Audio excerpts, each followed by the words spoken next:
Borneo block GPS-WARISAN is a fairy tale. GPS candidate hit the ground in Puncak, Borneo, and the campaign continues till late. Those are the headlines for tonight. You're now with me, Shal Shamato, and this is TVS Nightline.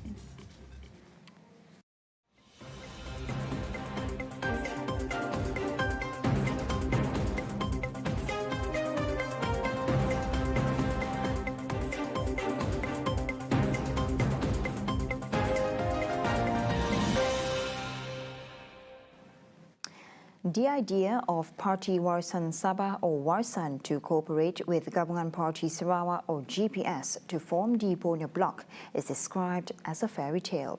The former chairman of Warisan Sanakan, David Fong Vun Fui, said the statement of Warisan Vice President Datuk Jun Zuwong's intentions to connect with GPS will only confuse voters during Malaysia's 15th general election in Sabah and Sarawak. According to David, Gabungan Rakyat Sabah (GRS) and Gabungan Parti Sarawak (GPS) is a relevant and strong symbol with a high capability of winning a lot of seats to form Borneo bloc compared to Warisan. Now we are crossing live to Kota Kinabalu with Amirul Mukminin on the line. Thank you, Cheryl, for the updates today about the Warisan GPS bloc and the formation of Bloc Borneo. So as we can see that the statement made by David Fong Vun Fui saying that it's a joke and it's a fairy tale, which is Warisan is a small part of a Parti Warisan from Sabah and actually has an 8th seat in the parliament consisting in GE14. As we can see today that GPS and GRS is more relevant to the people of Sabah and Sarawak to be continuing formation of the Borneo bloc. But according to Shafi's statement last night, saying that Sarawak voiced in the same kind of frequency as Warisan, and GPS talking about protecting Sarawak rights, and Warisan are doing the same thing, which is protecting Sabah's right. So Shafi had previously said that Sabah and Sarawak could leverage its kingmaker status and push for a different political landscape for the entire country.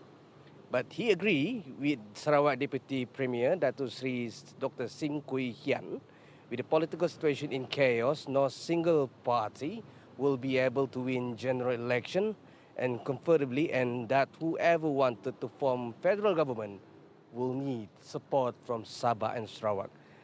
He said that I agree with that view because we have 31 parliamentary seats in Sarawak and 25 in Sabah. Cheryl, if we can share here tonight, the Sabah and Sarawak are be able to be a kingmaker to form the federal government.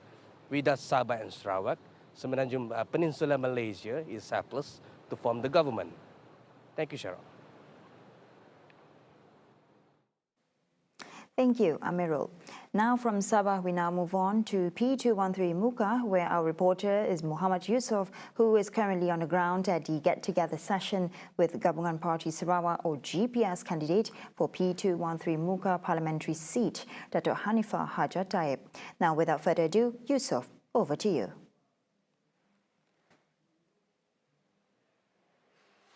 Thank you, Cheryl. Good evening, ladies and gentlemen. Currently, I am at Kampung Kuala Lama Multi-Purpose Hall, where the get-together session with Dato' Hanifah Hajat Taib went on from about 8 p.m. until right about now, because as you can see right behind me, some of the party members, they are currently wrapping up and cleaning up the place.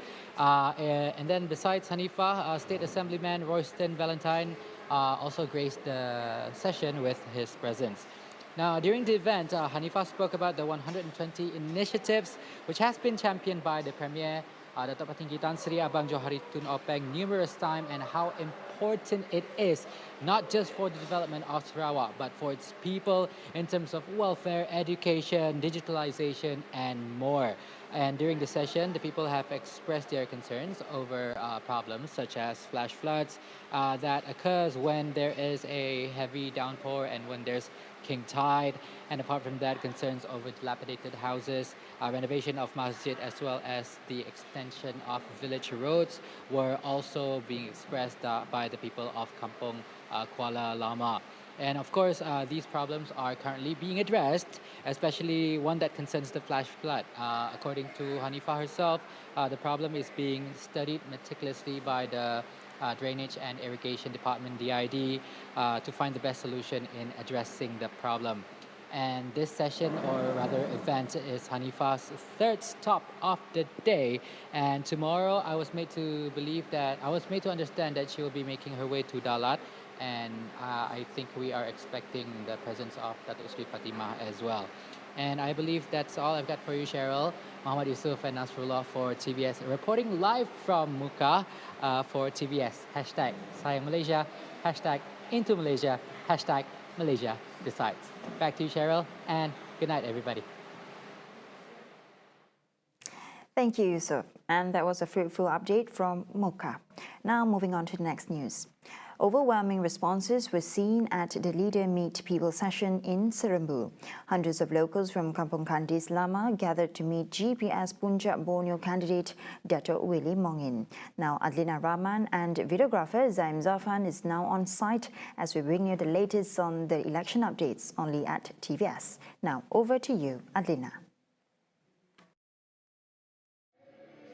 Thank you, Cheryl. So I'm currently at Kampung Kandis Lama, where locals gathered to attend the program Bersama Rakyat Serembu for Parliament P198 Puncak Borneo. And based on my observation, despite the heavy rain just now, many people came with families and friends and overall to enjoy each other's company.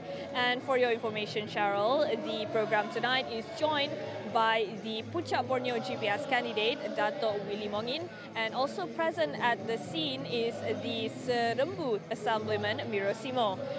So we managed to interview the Dato' Willie Mongin, and so let us roll the clip.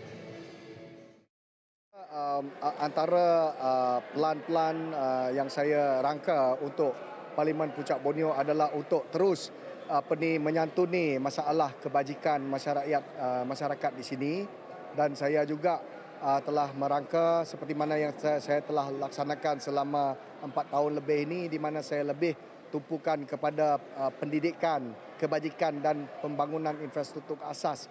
Dan setelah kita memperkasakan infrastruktur asas seperti jalan, bekalan air bersih dan juga bekalan elektrik luar bandar dan juga dewan-dewan serbaguna, perparitan dan sebagainya.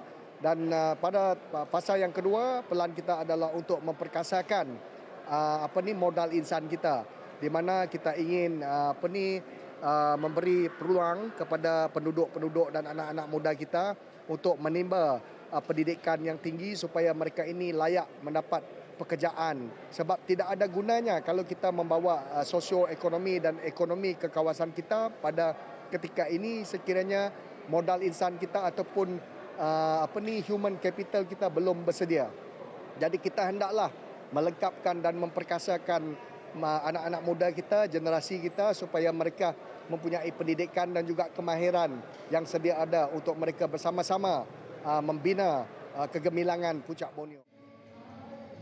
He also urges the public to choose wisely in the coming general election so that development will continue to be enjoyed by all the people of Puncak Borneo. I guess that is all I have for you today.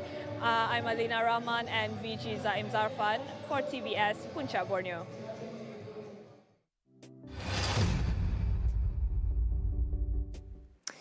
Premier of Sarawak, Dato' Patinggi Tan Sri Abang Johari Jodapeng said it was he who had pushed for the inclusion of the Malaysia Agreement 1963 or MA63 and Intergovernmental Commission Report IGC into the constitutional amendments that were passed in Dewan Rakyat last year and came into effect in February this year.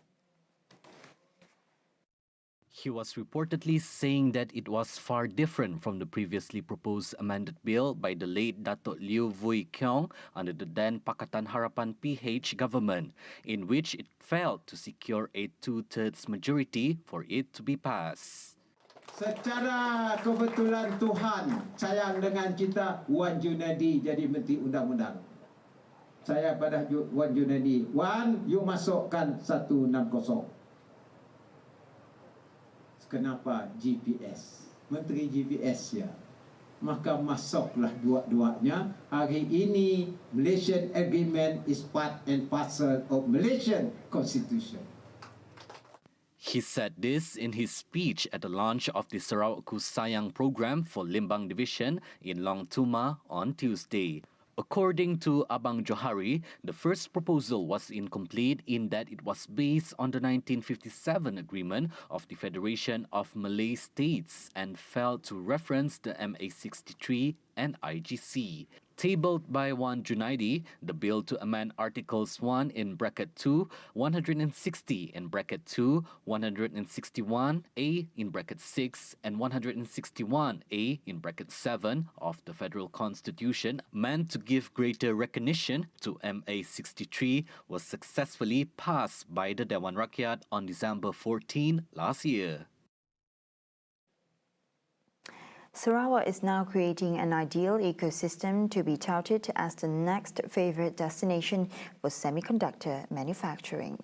As such, with the increasing number of investment and trading collaborations, Sarawak is planning the ecosystem by securing the framework service agreement between the newly launched Sarawak Microelectronics Design SMD Semiconductor and Melexis NV Belgium. Now, the signing ceremony between SMD Semiconductor CEO Shariman Jamil and Melexis NV CEO Mark Byron was witnessed by the Premier of Sarawak, Dato' Patigi Tan Sri Abang Johari Tunapeng, who emphasised that this partnership could not be more timely, given the standout outlook of the global semiconductor market and industry in years to come. This framework service agreement signing signifies our commitment to sustainable global partnership. It marks the beginning of a robust collaboration between the Sarawak government through SMD and Melexis in semiconductor and chip design. It will continue to be an important industry that will transform and push Sarawak toward a sustainable environment and higher value economy.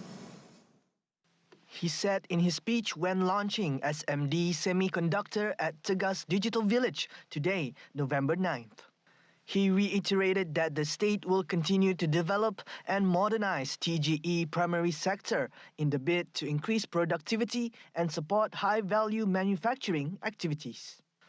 Meanwhile, Abang Johari also called upon Melexis to partner with technical institutions and universities in Sarawak to shape a new curriculum about semiconductors for undergraduates and postgraduates, as well as industry certificates to enable young graduates to acquire the necessary skill to be semiconductor professionals and solution provider. I therefore welcome Melexis to partner with technical institutions and universities in Sarawak to shape a new curriculum in semiconductors for undergraduates and postgraduates and industry certification to enable our young graduates to acquire the necessary skill to be semiconductor professional. The Industry Academia platform can also promote industry-driven research, collaboration in areas relevant to the semiconductor industry.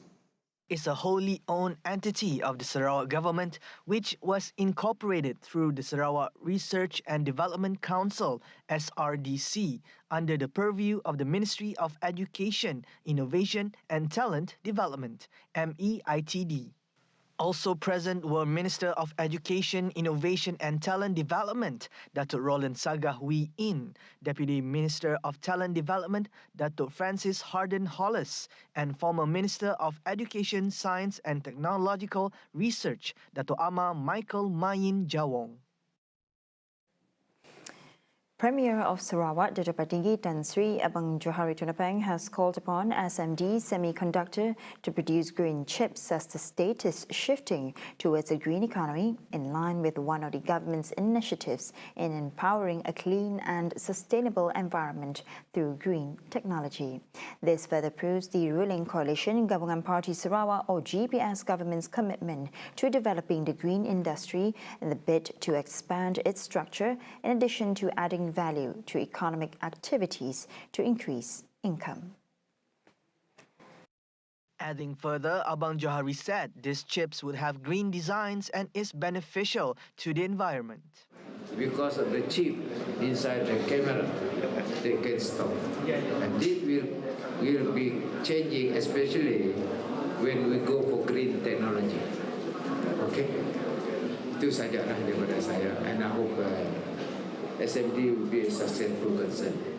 He said when officiating the launching of SMD Semiconductor, as well as witnessing the signing of the Framework Service Agreement between SMD and Melexis NV from Belgium, and the Tenancy Agreement between SMD Semiconductor and Tegas Digital Village TDV today, November 9th.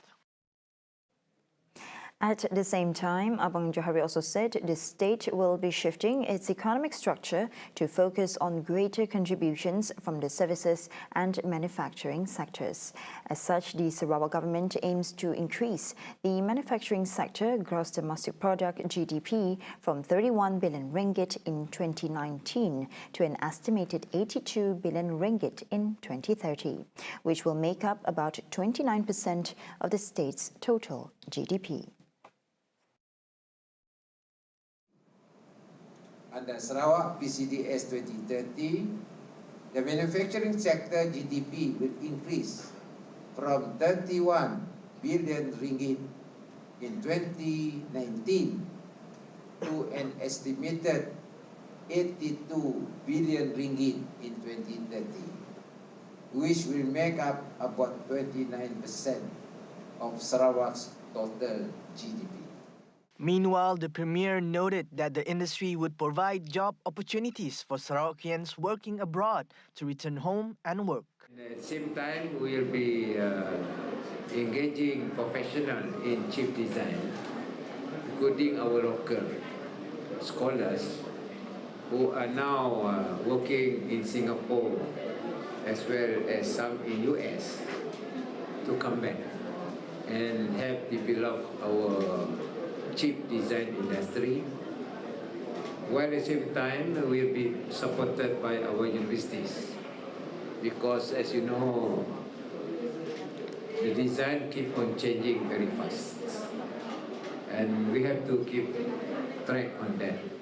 Abang Johari added that the state government wants to ensure the transformative journey will lead Sarawak toward economic prosperity, social inclusivity, and a sustainable environment. And Serian has seen plenty of development over the past decade, with rigorous development programs in place under the ruling coalition GPS government. Its candidate, Dato' Sri Richard Riot, said that emphasis on physical and human capital development goes in tandem in Serian. According to him, Serian had experienced an abundance of development, including the establishment of the Serian Government Administration Centre. Sebenarnya Serian, walaupun kita baru berusia belum 10 tahun pun, tapi Serian telah mencapai banyak kemajuan, i.e. pembangunan, dan ramai yang tidak tahu, sehingga itulah saya menyatakan kata tidak ada pembangunan. Saya senyum, saya tertawa, sebab saya nampak orang itu sama ada dia buta atau sememangnya tidak mau lihat apa yang telah dicapai di Serian. Serian, you can see so many things. We have walaupun umur, we are the youngest division in the whole of Sarawak. Tetapi dalam masa yang singkat, even pusat pentadbiran kerajaan sudah nampak. Riyadh pointed out that his focus is to develop highly competent human capital. He, who was also a former human resource minister, realized it is vital to have highly skilled manpower for the nation to advance. Untuk sesebuah negara yang maju, untuk sesebuah negara menjadi negara maju, one of it adalah untuk melahirkan model insan yang berkemahiran tinggi. Skill workforce is very necessary. Because as you know, I was minister of human resources before. I know the importance of having skill workforce. Dan ILP, iaitu Institut Latihan Perindustrian sini di Serian, adalah satu usaha yang saya sendiri telah. When I was minister, it started when I was minister. Untuk melahirkan model insan yang berkemahiran tinggi. Riyadh said this when met by media after launching GPS machinery in Serian at Kampung Pichin on Wednesday. Putrajaya incumbent Dato' Sri Fadila Yusof has expressed confidence that the Chinese voters will give their support to the GPS coalition. He noted that the support and response from the community on the ground have been encouraging. Fadila visited over 100 shops during his walkabout along Jalan Nanas, distributing the Gabungan Parti Sarawak's manifesto leaflets while engaging with the community on Wednesday. He was accompanied by Satok Assemblyman Dato' Ibrahim Baki during the interaction with the member of the community. He further explained that the effort to interact with the community is to share GPS aspiration is vital to ensure the continuous development of Sarawak. Fadila is defending the Putrajaya seat in a three-cornered fight in the November 19th election. He is facing Parti Sedar Rakyat Sarawak, Sedar, President Dato' Othman Abdillah, and Pakatan Harapan, PH candidate Sopian Julaihi.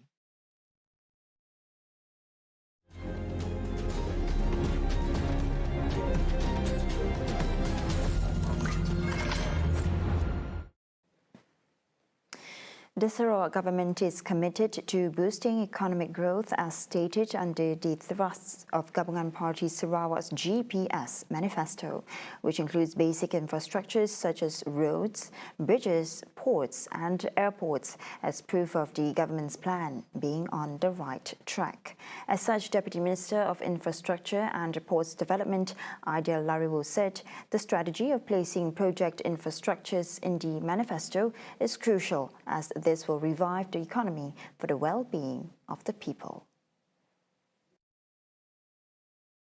Jadi saya dapat melihat aspirasi YAB Premier kita yang begitu memandang jauh perkara ini, terutamanya pembangunan jalan raya dan jambatan yang menjadi asas kepada pembangunan di Sarawak.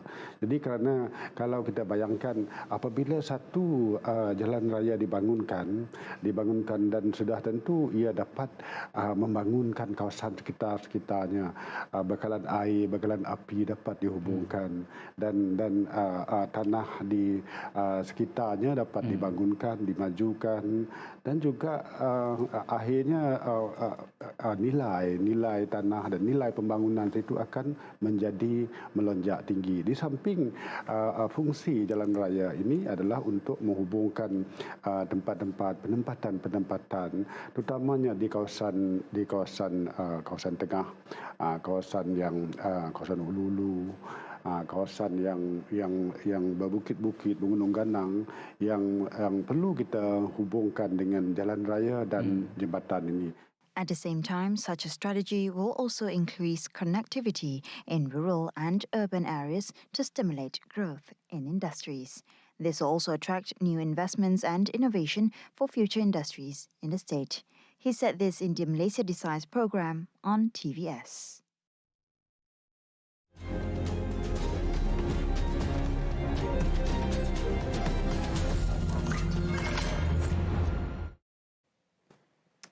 Among the 9 manifesto that was launched by Gabungan Party Sarawak or GPS, Bandar Kuching candidate Eric Tate's goal was to increase more direct flights to Kuching. According to the professional conference organizer, PCO, and Chief Executive Officer of Place BORNEO, Sindrian Berhad, Mona Manap, the direct flights proposed could increase convenience among international delegates without the hassle of having to transit to another airport. It is a lot of these countries or European countries will have to transit somewhere else first before coming to Malaysia. So now is one step less for them to come to Kuching. And overall, I think that would be a really positive boost because a lot of our feedback from foreign delegates is because we don't have direct flight. So that kind of hinders some of their attendance. So our events will be affected sometime. Mona said the increase in flights frequencies would translate to more job opportunities in event management, especially in the marketing sector. Apart from the arrivals of festival goers and international delegates, the locals could benefit likewise of having the perks of traveling both domestically and abroad through promotion offered. So when we actually attend events to market our own events, so usually we have a cross-event promo, and for us to do this, we need to go to different countries to actually promote our event. That helps us.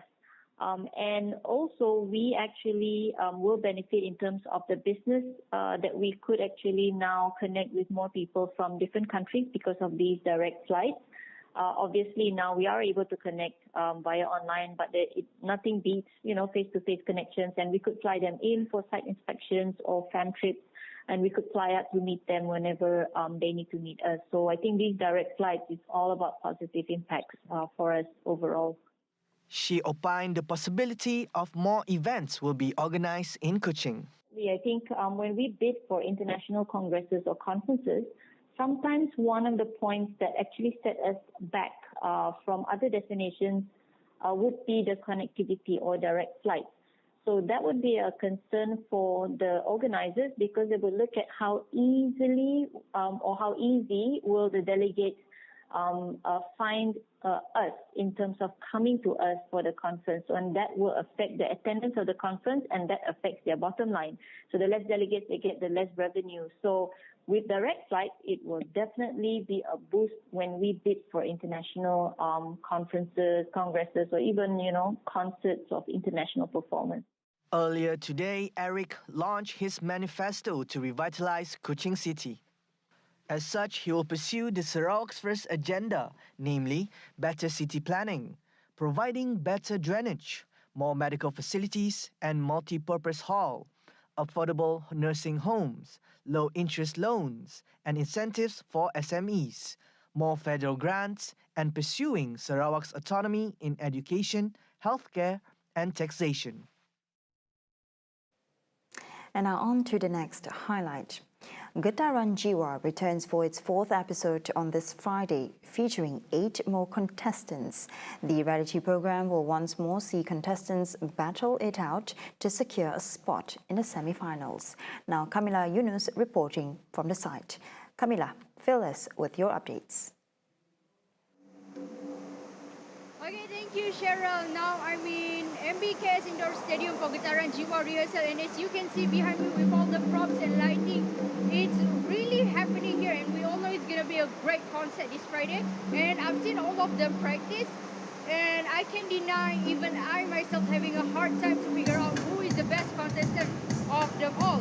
And I think one of the most interesting fact about this week, we have a contestant which is a part-time singer, songwriter, lab assistant, silat coach, master degree counseling student, and even a contestant with no experience in singing, which means concert GETARAN JIWA concert will be their first experience or first time in singing. And for your information, Cheryl, this week will also featuring Malaysian famous singer Liza Hanim as a guest jury. But the question here is, who will carry a great plot twist and who will bring the best nostalgic through the art of performance, voice and creativity? Well, that's all I can share from now. I think we have to figure it out on this Friday Don't forget to watch Getaran JIWA every Friday at 45 PM in channel 122 Astro TVS and My TV. Kamilah Yunus and videographer Fatah Putra for TVS. Back to you. Thank you, Camilla. And that's all the time we have for TVS Nightline. I'm Shel Shameto. Thank you for watching.